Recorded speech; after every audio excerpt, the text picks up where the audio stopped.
Hello, everybody, and welcome to the Total Soccer Show. I am Taylor Rockwell. Daryl Grove is not with me. Instead, I've got Felipe Cardenas one more time to help me preview the Gold Cup final and the Copa America final. We first look at El Tri, maybe how they will tactically approach their game against the United States, how the United States might be able to capitalize on how Mexico will tactically approach this game, but then also sort of what's in store for Tata Martino if Mexico win, and if Mexico don't win, how maybe the Mexican press will treat both of those results. One of them probably more favorably than the other. We then look at the Copa America final, which will surprisingly feature Brazil. Maybe that's not the surprising one, but also Peru. That is the surprising one. They knocked off Chile in the semifinal 3-0, pretty dramatically, pretty emphatically. So we get into how Peru managed that result and then what we should sort of expect from that final, how Peru will maybe look to right the ship after losing to Brazil in the group stage. So 2 finals, 2 previews. Felipe does most of the previewing because he has most of the knowledge. So now I will turn it over to me and Felipe. With me, once again, I've got Felipe Cardenas of The Athletic. I hope I got the pronunciation right for a second straight time. Felipe, how'd I do? You nailed it. All right. Again. I don't necessarily believe you, but I appreciate your positivity to start the show. Whatever it takes. And I promise one day I will stop asking. But Daryl and I are both, I think, going to try to make a concerted effort to, for me, like rediscover Spanish since I've taken 2 or 3 years of it. For Daryl, I think to learn Spanish. We're going to try to be a little bit better about these things, mostly so that we can watch like Telemundo and Univision and see what's happening and like kind of understand roughly what's happening with the commentators because it's pretty enjoyable. Well, hey, I mean, I believe in you guys. You guys are smart dudes. I think you can pick it up. All right, well, I appreciate your positivity there, and I appreciate you coming on the show once again to discuss all things, I guess, Copa America, all things Gold Cup, specifically El Tri, and then specifically the Copa America final. Let's start Gold Cup, though. So Mexico obviously already had booked their ticket to the final last time we spoke. The United States now there. So USA-Mexico, the final that was kind of expected, but doesn't necessarily always happen. Felipe, for those who haven't been following Mexico, how do you think they'll approach this game tactically? I know Martino hasn't been particularly flexible when it comes to the way he's been tactically preparing Mexico. Right. Yeah, it's interesting, huh? Like the last story I wrote for The Athletic Soccer was a little bit about that relationship that Tata Martino has right now with the Mexican soccer media. It's always complicated. It's not just because it's Tata Martino. I think regardless of who the manager is, you just can't win. And so it is interesting that when Juan Carlos Osorio was the manager, he was just often criticized for changing too much, for being too flexible and rotating and kind of randomly playing with the back 3 and then playing with the back 4 and then playing with one number 9 and a false 9. And it was just kind of endless. And now with Tata, like he's not going to change. He's much more of a, I guess you could call him stubborn in that way, but he kind of believes 100% in his tactical system and his philosophy and the way they play. That doesn't mean considering the opponent that he has, he might not change. But a lot of the early criticism of Tata Martino from some, I guess, portions and factions, if you will, of the Mexican press is that he's just not flexible.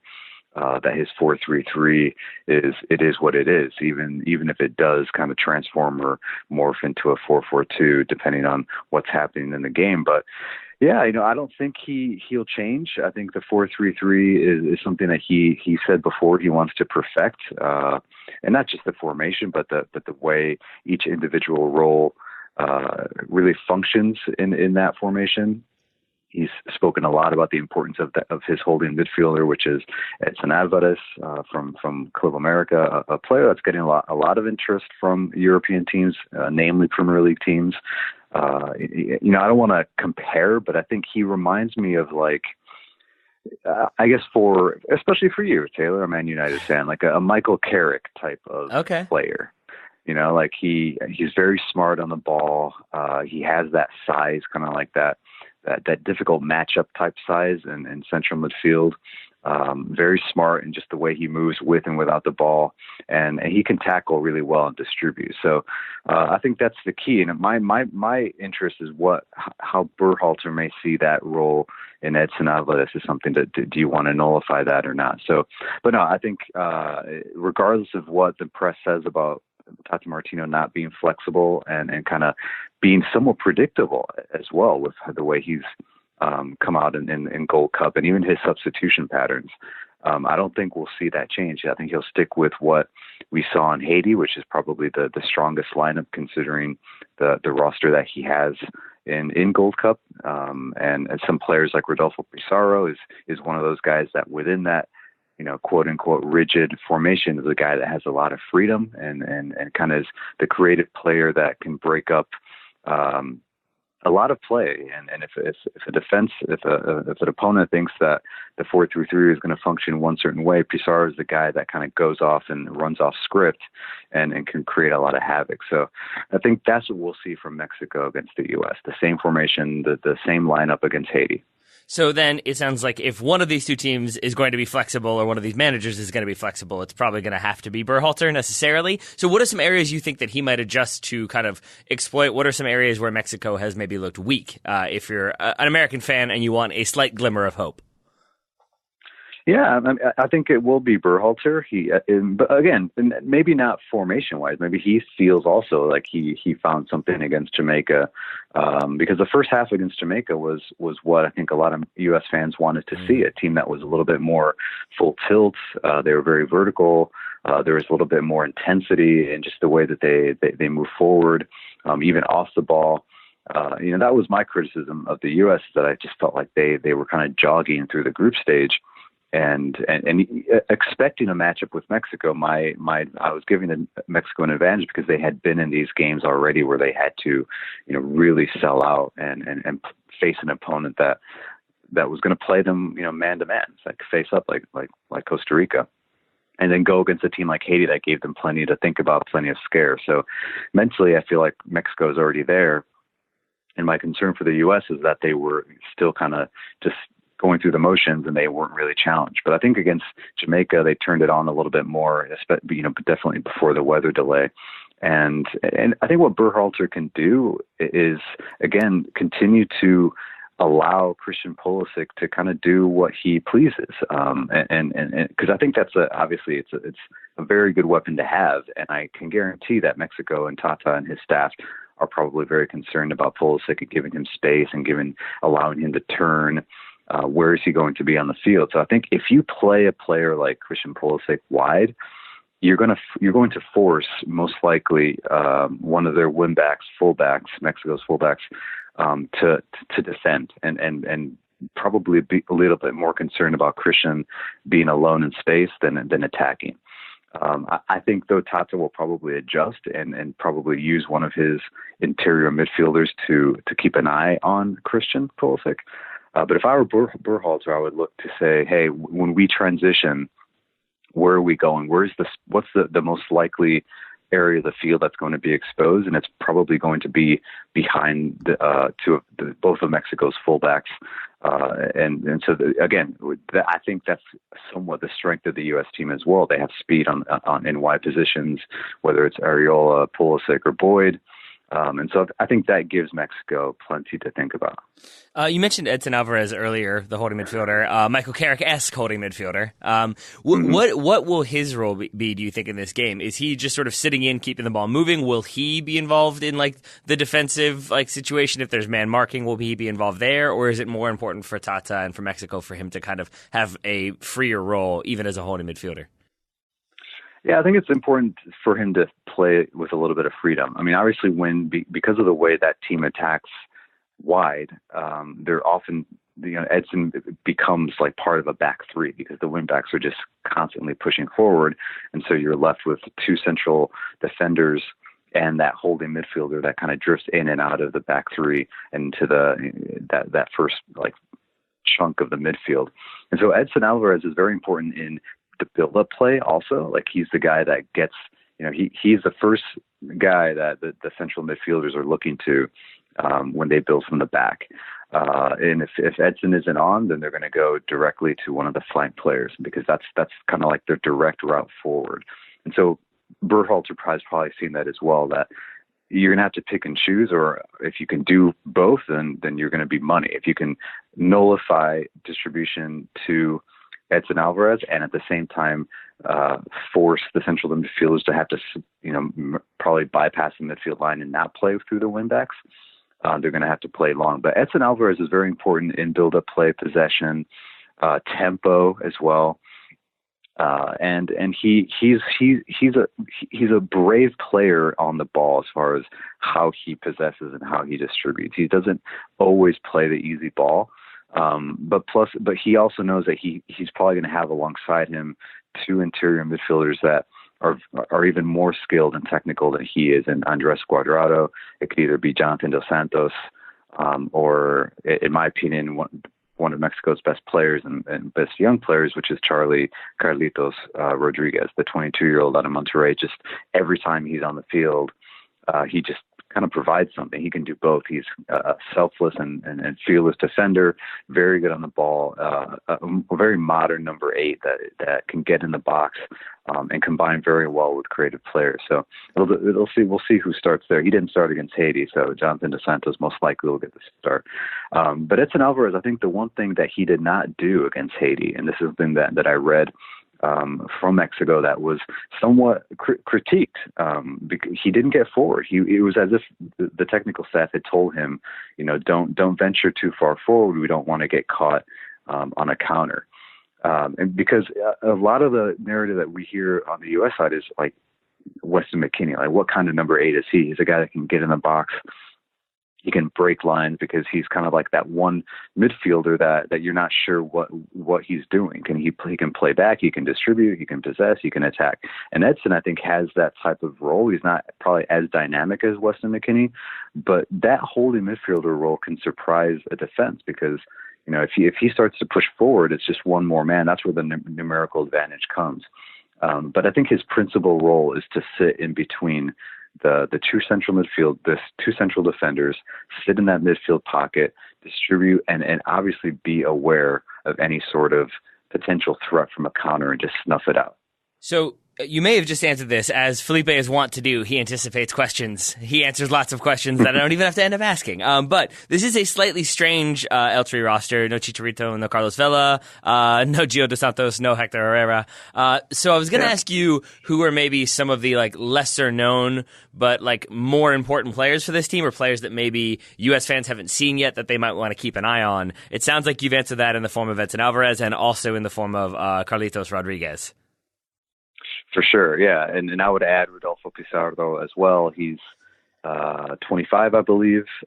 So a little bit more experience, I guess, as far as, how we evaluate ages in world football. But he's also a Monterrey player. So along with, he's a teammate of Charlie Rodriguez. And when they're on the field together, you can see that. Against Haiti, that was one of the changes that I guess probably Tata made from the press box, but he asked his chief assistant to make that change. Charlie Rodriguez came on, and they combined very well, those two Monterrey players. So I would say, yes, Carlitos Rodriguez, a very good box-to-box number 8, deceptive as far as his attacking ability is, and if you believe every kind of transfer rumor, he's another player that is being looked at from Premier League sides, European sides, and I think he's a do everything type of player. He has a baby face. He literally looks like an 18-year-old. I think he's 22 though. This is probably going into the final his I'm going to say 5th or 6th cap. I mean, it's like these are young players that already look like they will definitely be part of this 4-year cycle for Tata getting to the 2022 World Cup.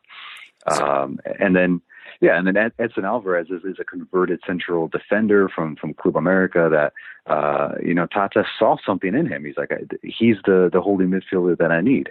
And he has already been playing in that role for America.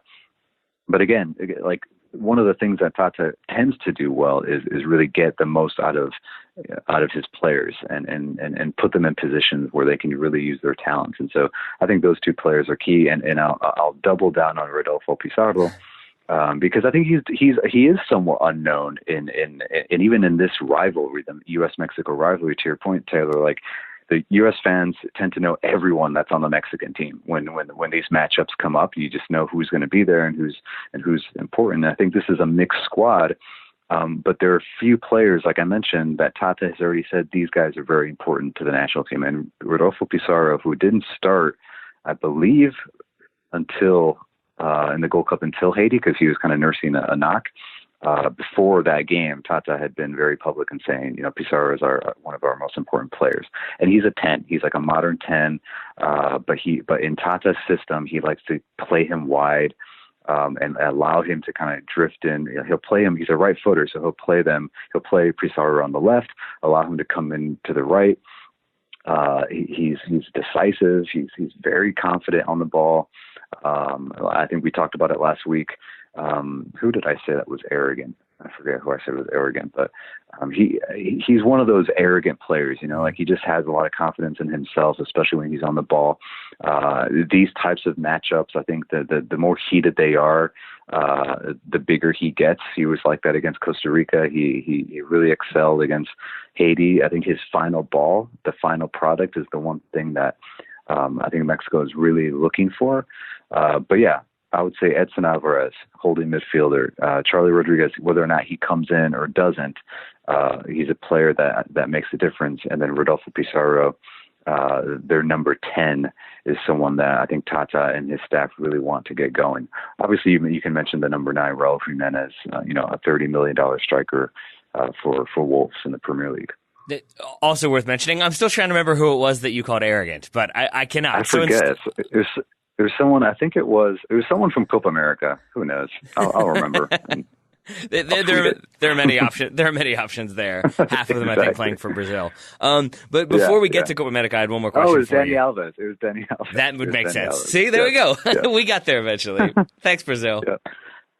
More from Felipe in just a moment, but first I wanted to remind our listeners that today's episode of the Total Soccer Show is brought to you by our friends over at Roughneck Scarves, RUFFNECK scarves.com. Roughneck Scarves are the official scarf providers to the U.S. Soccer Federation, to Major League Soccer, to the USL, and to the NCAA. If you wanted to prepare for your various finals this coming weekend, you could do so by heading over to Roughneck Scarves, where they've got scarves for every national team that will be competing in a major final this weekend. If you wanted to support the U.S. women's national team, they've got many scarves there, both like U.S. soccer ones and then U.S. women's national team centric scarves. Check those out. If you are rooting against the U.S. women's national team, first of all, boo, but second of all, fine. And third of all, they do have the Hope Holland scarf, so you can get the nice orange scarf if you want to rep the Netherlands. For the Copa America final, they've got a couple different Brazil offerings, including the Hasta la Chao one. I like that one. And then Peru, if you want to go the underdog route, Peru are there, well represented. And finally, there is, of course, a scarf for El Tri for Mexico if you want to support them against the U.S. men's national team in the Gold Cup final. So you could get scarves for all 3 competitions, and you could get those scarves at 20% off by using the promo code Total Soccer Show, all one word, all uppercase, at checkout. One more time, that's promo code Total Soccer Show for 20% off at roughneckscarves.com. Thank you very much to Roughneck for sponsoring today's episode. Now back to my conversation with Felipe Cardenas. My final question on on Gold Cup. So Mexico started under Martino on, I believe, a 9-game unbeaten run. He's still gotten some criticism, some concern from the Mexican press, but certainly not nearly as much as Juan Carlos Osorio got. My question then becomes, if Mexico somehow managed to lose the game tomorrow against the United States, what is the reaction like, do you think, then? Is it a bigger deal because it's the United States, or is a loss in the final always going to be a big deal? Oh, gosh. What a great question. I think, yes, it'll be a very big deal because it's the U.S., because it's a U.S. team that didn't qualify for the World Cup. It's a U.S. team with a first-year manager, and it's a Gold Cup that Mexico is always, expected to win. Even though the U.S. has won their fair share, I think Mexico's only won one more than the U.S. as far as Gold Cups go. I could be wrong, but listen. Juan Carlos Osorio was heavily criticized, but it really came after a 22-game unbeaten run. People forget that, and he did beat Germany in the World Cup, deservedly so as well. Not in kind of a cowardly sit back. We're just going to hope for PKs type thing. It was a group match. It was like one of those matches where you have to win, and they played very well and beat Germany. With Tata, I think there's a lot of pressure. There is a lot of pressure on him in this Gold Cup. It seemed like there wasn't in the group stage, and I even wrote about it, how there's not much, we don't know much about this team yet because they were kind of cruising through, the first phase of this tournament. And then really from the knockout phase against Costa Rica, that's where you could really feel the pressure of like, this team cannot afford to lose. They cannot crash out in the quarterfinals to Costa Rica. They did not. They managed to survive in penalties. And then Haiti, there were moments where, Haiti could win this game. Haiti could get to PKs and win it, or Haiti could steal something on a counter. And it would have been devastating for Tata Martino and really the honeymoon phase that he is. Maybe it's starting to end just because of, now the press is starting to figure things out that they like and that they don't like. And now you have this huge match, which I can guarantee both nations have been preparing for, both technical staffs ever since they took over. And so it's a gigantic game for Tata. I think he has to come out and be that manager that can once again continue what Juan Carlos Osorio did, who, let's not forget, he ended the 2-0, like that qualifying type of, myth of Mexico not being able to beat the U.S. in Columbus, simply just not being able to beat the U.S. period for the last, cycle. And so Osorio ended that and somewhat took over once again CONCACAF, like wrestled it away from the U.S., who had been doing very well. You saw the U.S. just, go down in flames before the World Cup. And so that's what Mexicans like to see. That's what especially the Mexican press likes to see. This is where we belong, they would probably say. And this is where the U.S. belongs. They should be chasing us. And now you get to a final where, like you and I said, Taylor, like as soon as Mexico and the U.S. play, everything just kind of goes out the window. Like I still think this will be a tactical battle in the beginning, but as soon as the players realize who they're playing, what's at stake, it doesn't matter your tactics. It's going to come down to who has those guts, who backs down, and who's more effective and clinical in front of goal. Because these are the kind of games that first goal can change everything. So to answer your original question, yeah, I think even though Osorio was heavily criticized, he still had results that he could point to and say, we made progress. We won some huge games at big tournaments, a World Cup, and he was still offered the chance to continue on. He walked away. Whether or not you believe why, it could have been because of I'm over this. Like no matter what we do, it's lose-lose for the manager. And now Tata has been very straightforward with okay, he knows what he's stepping into. Obviously, he's prepared and capable of managing the scrutiny. But results are results, and that was why something that I wrote recently was the reporters are like, okay, they're trying to find ways. What can we poke holes through? And one of the things that they would do is like ask these hypothetical questions, like what will happen when you lose? And will your project, will you question your process and your project as soon as you suffer defeat? And so Tata would just be like, I'm sure he loved that. Yeah. Probably. Yeah. He was like, well, he said something like, it was in the last story. It was like, you guys are going to analyze no matter what you're going to analyze the sport regardless of who's managing. And it's based on results. Whether we win or lose won't change what you guys do as your function as journalists. He went on to say that, like, of course, the technical staff, including myself, we know that when we suffer a defeat, we're going to be very upset about it. But he tried to spin it that like in defeat you learn things, but it's like I think he knew he knew that the press is just waiting for something negative to happen, and he'll have to be prepared for that.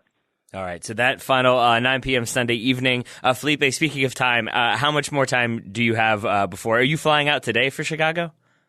Yes, I am. So yeah, I've got about 10-15 before my travel anxiety really sets in. All right, we'll aim for maybe slightly under 10 so we don't get the full anxiety. But I did also want to ask you about the Copa America final that is also on Sunday, 4 p.m., Brazil versus Peru. Not maybe the final I expected. I did expect Peru to get past Chile. They obviously did not. They instead beat Chile 3-0, did Peru. So my question for you is in El Clásico del Pacifico? Yeah. What did Chile get right and or Peru get wrong? Other way around. What did Peru get right and or Chile get wrong?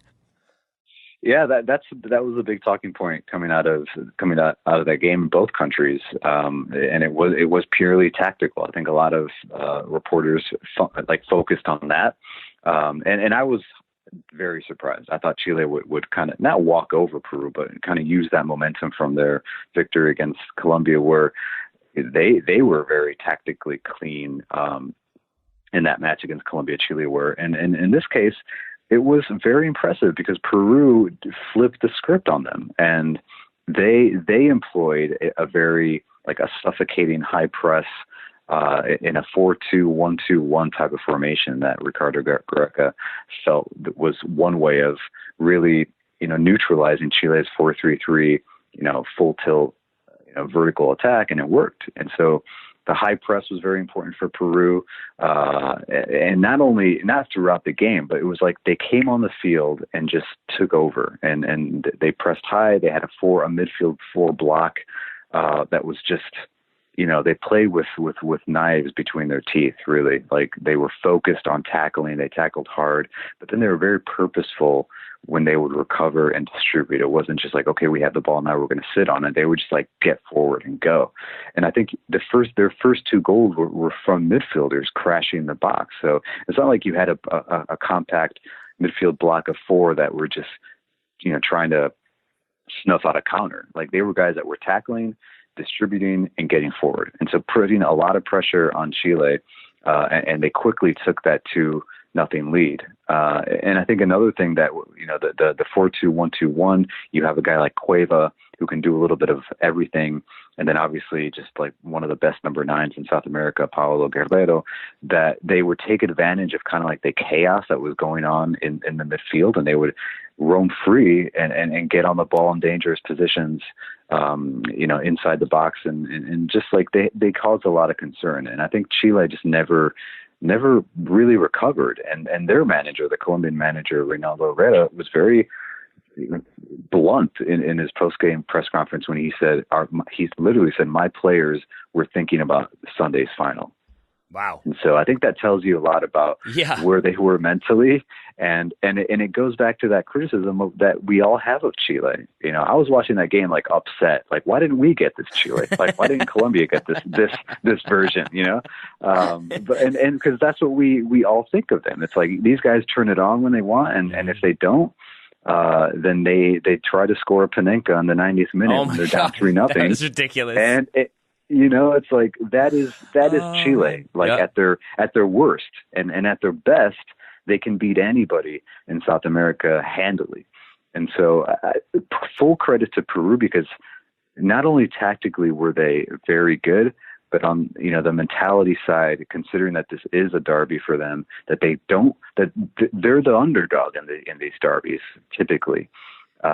So full credit to them, because they believe that they could get this done. And now they have an opportunity for really a rematch from the 5-0 group stage match against Brazil, to win their second Copa America ever since 1975. We got to watch that live, the Chile-Peru game, because of the rain delay in the USA-Jamaica game, I believe it was. And our jaws like collectively dropped here in the office when the attempted Panenka did not come off in the 90-plus minute. Oh, my God. That was terrific. But yeah, to your point then, this is a Peru side that lost 5-0 to Brazil in the group stage. What do you think they will do to correct that? Like, was that a one-off experimental sort of thing, or are they going to need to kind of change their game plan entirely to avoid another shellacking in the final? Yeah, I mean, like we talked about with Mexico, U.S., which is the team that's going to adjust. I mean, it has to be Peru. They're going to have to decide. I think they were way too safe in that first group stage match, and they caught a Brazil that they also needed that type of victory. They're coming from, let's be honest, not two great performances in their group stage. They caught Peru and really just owned them completely throughout the field. And so I think the one thing that I've read already from Peru's players, especially Paulo Guerrero, what he said is like, when you play Brazil, you have to test them. You have to put them under pressure.